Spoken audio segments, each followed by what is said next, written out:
Bismillahirrahmanirrahim. Assalamualaikum warahmatullahi wabarakatuh. Alhamdulillahi rabbil alamin. Wassalatu wassalamu ala asyrafil anbiya'i wal mursalin nabiyyina Muhammadin wa ala alihi wa ashabihi ajma'in. Amma ba'du. Pemirsa kaum muslimin dan kaum muslimat rahimakumullahu ta'ala jami'an. Pembahasan kita kali ini adalah pembahasan hadis yang pertama dalam Kitabul Jami', kitab yang merupakan bagian dari kitab-kitab yang ada dalam kitab Bulughul Maram. Kitabul Jami' adalah kitab yang terakhir dalam kitab Bulughul Maram ini, yang dikumpulkan oleh Asy-Syaikh Al-Imam Al-Hafidh Ibnu Hajar Al-Asqalani rahimahullahu ta'ala. Baiklah, kita masuk pada pembahasan yang pertama, yaitu An Abi Hurairah radhiyallahu anhu qala, dari sahabat yang mulia Abu Hurairah radhiyallahu anhu berkata, qala Rasulullah sallallahu alaihi wasallam, Rasulullah sallallahu alaihi wasallam bersabda, haqqul muslim, hak muslim, alal muslim, atas muslim lainnya, sittun, ada 6. Haqqul muslimi alal muslimi sittun, hak muslim atas muslim yang lainnya ada 6.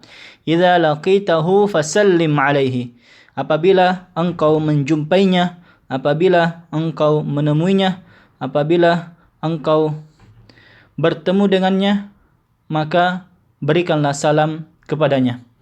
Wa idza da'aka fa'ajibhu, dan apabila dia mengundangmu, dia memanggilmu, dia mengajakmu, maka penuhilah undangannya, penuhilah ajakannya, penuhilah panggilannya. Wa idza stansahaka fansahhu, dan apabila dia meminta nasihat, maka nasihatilah dia. Wa idza atasa fahamidallaha fasammithu, ya. Wa idza atasa, dan apabila dia bersin, fahamidallaha, kemudian dia memuji Allah, fasammithu, maka jawablah bersinnya, jawablah pujiannya tersebut kepada Allah Subhanahu wa taala. Wa idza maridha fa'udhu, dan apabila dia sakit, maka jenguklah ia. Wa idza mata fatba'hu, dan apabila dia meninggal, dia wafat, dia mati, maka iringalah jenazahnya. Rawahu Muslim. Hadis ini diriwayatkan oleh Al-Imam Muslim rahimahullahu ta'ala dalam kitab As-Salam, babun min haqqil muslim lil muslimi raddus salam. Dan juga hadis ini diriwayatkan oleh Al-Imam Al-Bukhari rahimahullahu ta'ala, namun Al-Imam Al-Bukhari meriwayatkan hadis ini dengan 5 hak, bukan 6. Tidak ada di dalam hadis Al-Imam Al-Bukhari wa idza stansahaka fansahhu. Maka hadis yang diriwayatkan oleh Al-Imam Al-Bukhari rahimahullahu ta'ala hanya 5 hak, beda dengan Al-Imam Muslim rahimahullahu ta'ala meriwayatkan 6 hak. Dari hadis ini dan riwayat-riwayat yang ada, maka bukanlah batasan 6 hak atau 5 hak muslim atas muslim yang lainnya. Ada banyak hak-hak muslim yang tidak disebutkan dalam hadis yang mulia ini, namun disebutkan dalam hadis-hadis yang lain. Kaum muslimin rahimakumullah, beberapa faedah, beberapa fawaid yang lainnya yang perlu untuk kita petik dari hadis ini adalah hadis ini menunjukkan tentang tingginya kedudukan agama Islam, bahwa agama ini adalah agama cinta, agama kasih sayang, agama rahmat, agama persatuan antara kaum muslimin. Dan dari hadis ini dapat dipetik bahwa Islam menjelaskan hak-hak yang mesti dilakukan, yang seyogyanya diamalkan untuk menumbuhkan cinta, kasih sayang, dan persatuan. Dan ini adalah hak-hak yang mudah, yang gampang untuk dilaksanakan bagi siapa yang Allah mudahkan baginya. Apabila apatah lagi bagi siapa yang terbiasa melakukan hak-hak tersebut atas muslim yang lainnya. Kemudian jamaah sekalian hafizakumullah, kita masuk pada hak yang pertama.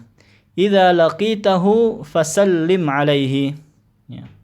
Apabila engkau berjumpa dengannya, maka ucapkanlah salam kepadanya. Salam di antara kebaikan dalam agama kita dan merupakan sebab munculnya rasa cinta dan persatuan di antara kaum muslimin. Maka setiap orang yang saling bertemu, dia mendoakan yang lainnya keselamatan, dengan keselamatan dari segala bencana. Apakah itu keselamatan dari berbagai penyakit, atau keburukan, atau maksiat, dan begitu juga keselamatan dari neraka. Dan di dalam ucapan salam ini terdapat doa rahmat, doa rahmat, doa berkah, dan doa keselamatan, keselamatan, doa rahmat, dan doa keberkahan. Assalamualaikum warahmatullahi wabarakatuh. Dan di dalam salam ini merupakan ihya'u sunnatin Nabi sallallahu alaihi wasallam, menghidupkan sunnah Nabi sallallahu alaihi wasallam. Dan dengan mengucapkan salam, kita telah menunaikan hak saudara kita dari kaum muslimin. Maka dari sini ulama menjelaskan bahwa semestinya, sepantasnya bagi orang yang saling bertemu, mereka berlomba semangat untuk memulai mengucapkan salam. Jangan menunggu orang lain mengucapkan terlebih dahulu. Dia berlomba, mereka berlomba mengucapkan salam di antara mereka. Apakah dia mengenal orang tersebut dari kaum muslimin, ataukah dia tidak mengenal orang tersebut dari kaum muslimin? Kemudian Nabi Shallallahu Alaihi Wasallam menjelaskan mengapa hak muslim ini sangat penting. Di dalam hadis Rasulullah sallallahu alaihi wasallam bersabda, "La tadkhulunal jannata hatta tu'minu." Kalian tidak akan masuk surga hingga kalian beriman. Wa la tu'minu hatta tahabbu. Dan kalian tidak akan beriman sampai kalian saling mencintai. Awala adullukum ala syai'in idza fa'altumuhu tahabbtum.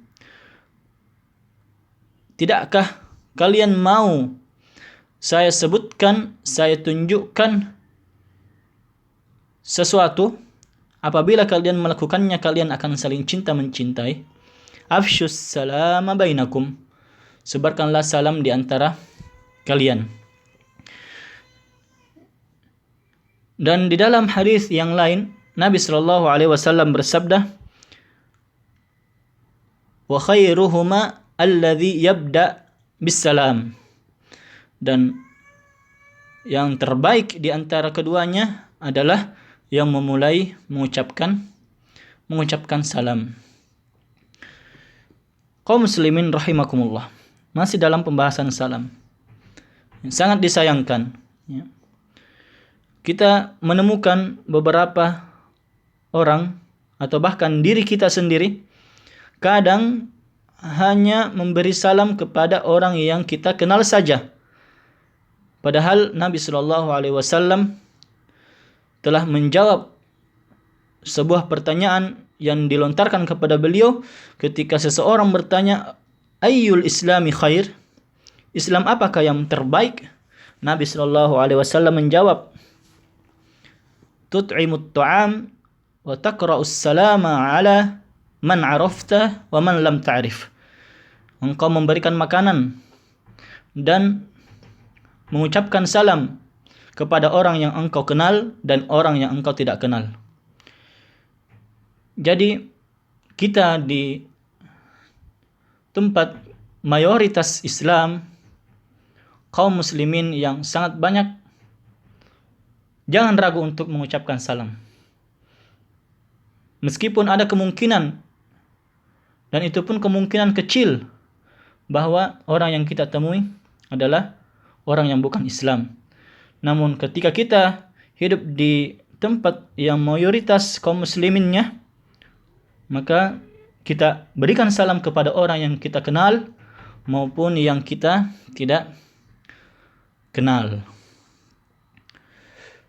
Pemirsa yang semoga dirahmati oleh Allah Subhanahu wa taala. Ya. Apa hukum memberi salam? Dan apa hukum menjawab salam? Ulama berbeda pendapat tentang hukum memberi salam, apakah wajib atau sunnah.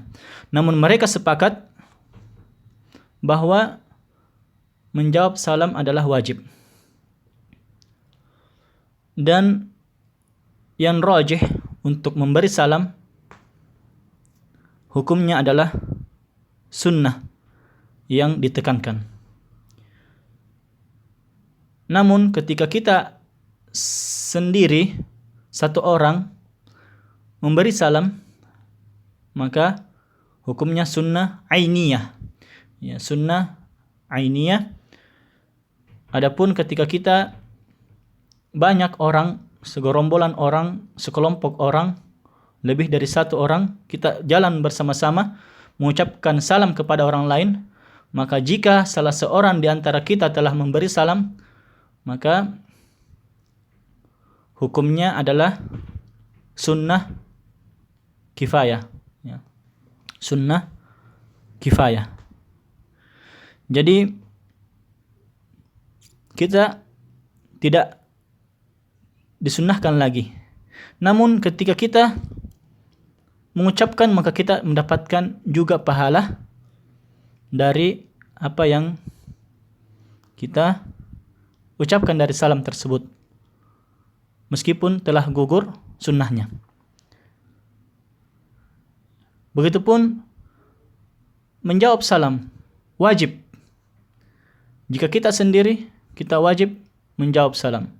Adapun ketika kita banyak orang, seseorang memberi salam kepada kita, kumpulan kita, jika ada salah seorang di antara kita telah menjawabnya, maka gugur kewajibannya.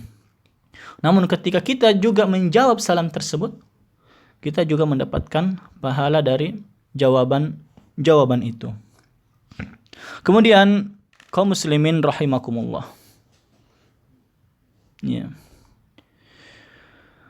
Faedah selanjutnya adalah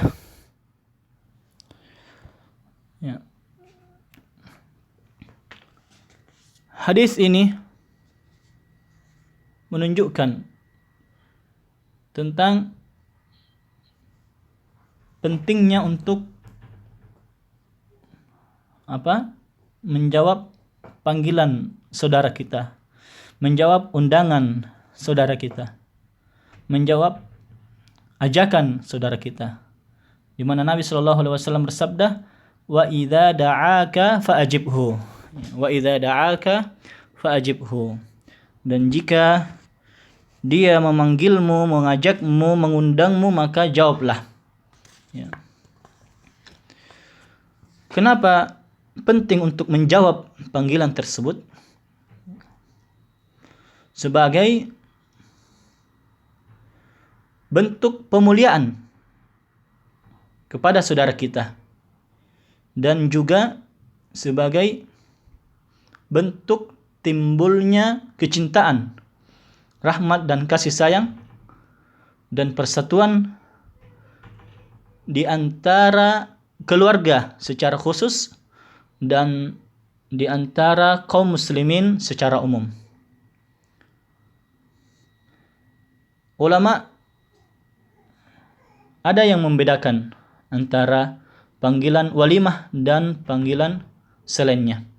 Ada yang mengatakan bahwa panggilan walimah, undangan walimah itu wajib dan selainnya adalah sunnah.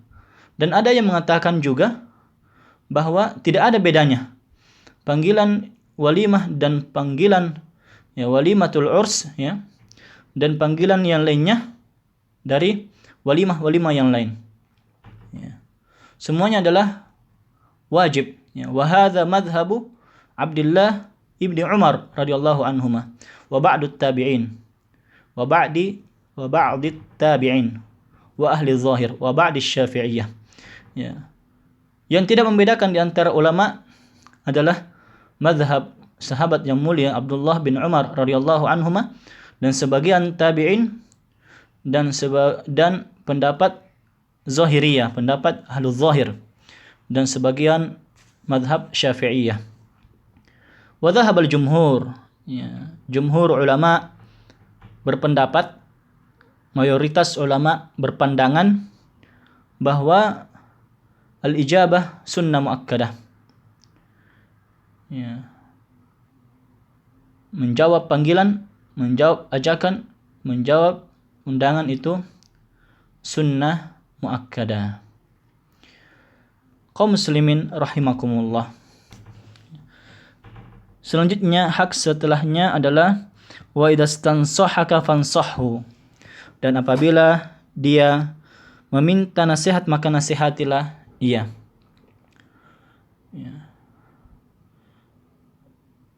Dari hadis ini juga menunjukkan bahwa pentingnya untuk memberikan nasihat kepada orang yang meminta nasihat kepada kita. Dan secara zahir hadis ini bahwa nasihat kepada saudara kita tidaklah wajib kecuali ketika dia memintanya. Adapun jika tidak meminta, maka ada perinciannya. Jika orang yang meminta nasihat tersebut, jika kita tidak nasihati akan mendapatkan bahaya dan dosa baginya, maka wajib bagi kita untuk menasihatinya. Karena ini merupakan bentuk penghilangan atau bentuk untuk menghilangkan bahaya atau kemungkaran dari saudara kita. Adapun jika tidak ada bahaya atau dosa dan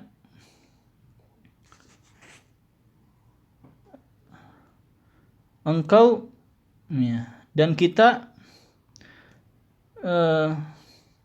tidak menasihatinya, maka tidak mengapa, karena ini hanya pada hukum sunnah. Jadi kita ulangi bahwa jika saudara kita meminta nasihat, maka wajib untuk kita nasihati sebagaimana zahirnya hadis ini. Apabila tidak meminta, maka terperinci.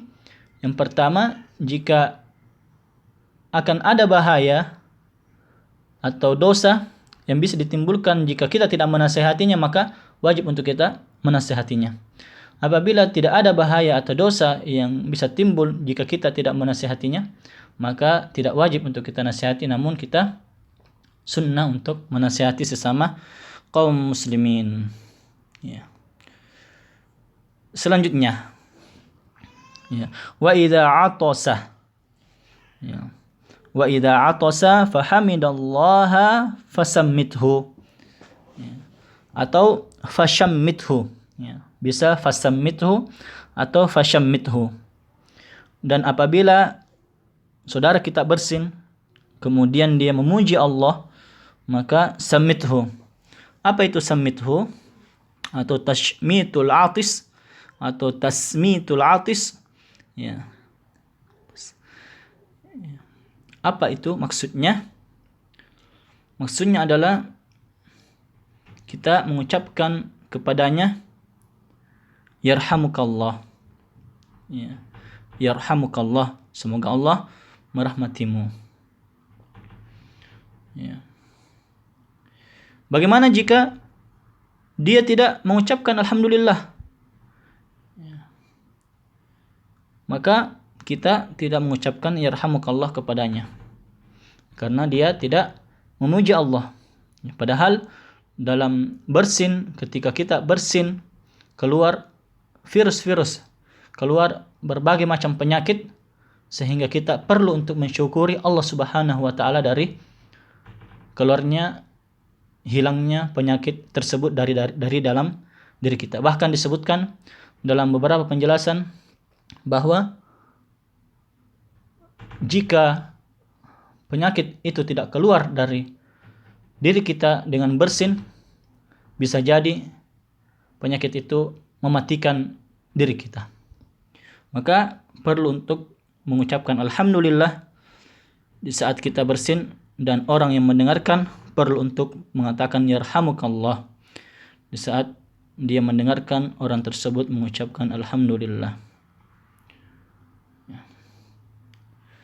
Dan balasan orang yang diucapkan yarhamukallah kepadanya, mengucapkan yahdikumullahu wa yuslihu balakum.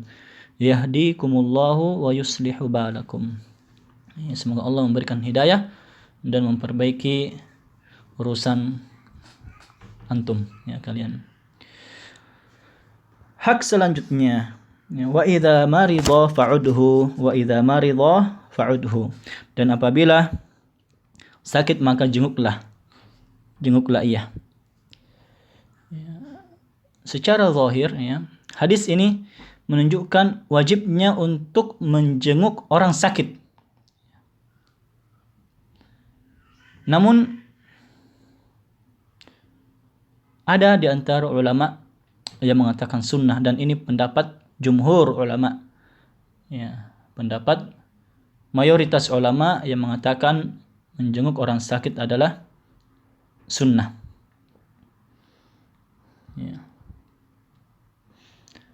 Dan menjelaskan bahwa hadis ini adalah hanya sekedar untuk penekanan, bahwa penting untuk kita menjenguk saudara kita yang sakit. Tidak sampai wajib. Namun ya, perlu diperhatikan bahwa kadang menjenguk orang sakit itu wajib. Ya, ini kadang menjenguk orang itu sakit itu wajib ketika yang sakit adalah orang-orang yang terdekat kita. Ya, orang-orang terdekat kita seperti bapak kita, ibu kita, ya, saudara kita, ya, dan yang lainnya. Ya. Maka setiap orang yang lebih dekat kepada kita maka lebih ditekankan untuk kita menjenguk ketika dia sakit. Ya. Dan di antara ulama ya, menyebutkan bahwa menjenguk orang sakit itu hukumnya wajib kifayah. Ya. Dan ini adalah pendapat fuqaha al-Hanabilah. Ya, ulama fikih dari kalangan mazhab Hanabilah. Dan ini adalah ikhtiar Syekhul Islam Ibnu Taimiyah. Ya, pilihan pendapat dari Imam Syekhul Islam Ibnu Taimiyah rahimahullah.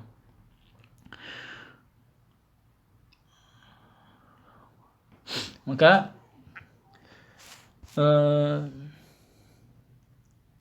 perlu ya untuk kita menjenguk saudara kita yang sakit. Ya, apatah lagi yang sakit adalah karib kerabat kita, orang tua kita, saudara-saudari kita sekandung, dan seterusnya.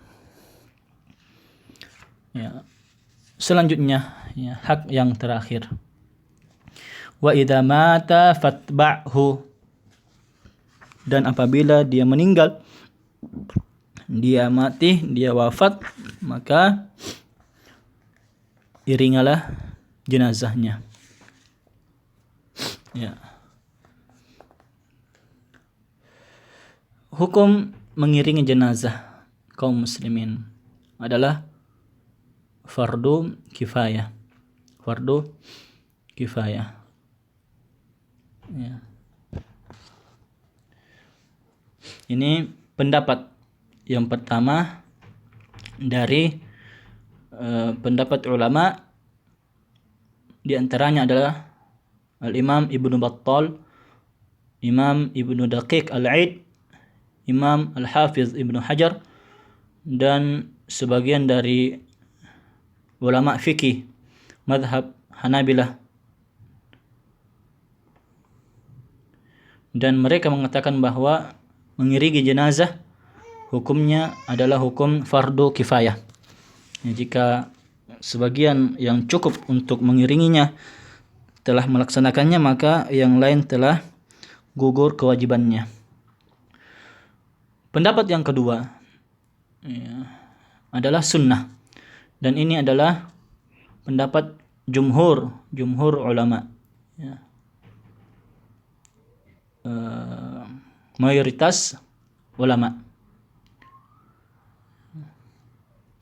Dan Allahu alam ya,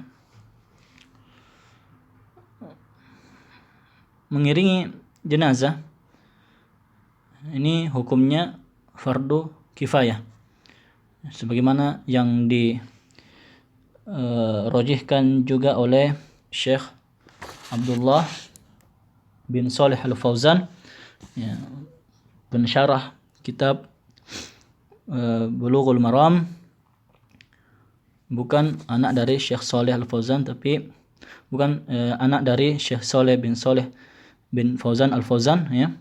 Jadi bukan dari anak dari Syekh Mufti, ya. Tetapi Syekh Abdullah bin Shalih Al-Fauzan juga sudah tua, ya.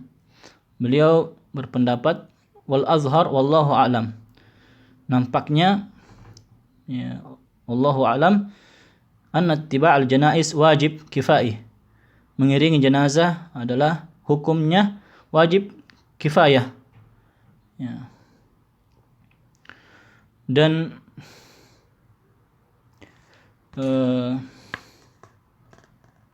ini merupakan pendapat yang insya Allah ya lebih dekat kepada kebenaran, karena ya, untuk menyimbangkan antara ulama yang berpendapat bahwa mengiringi jenazah adalah sunnah dan ulama yang lainnya yang berpendapat bahwa mengiringi jenazah adalah wajib perorangan ya.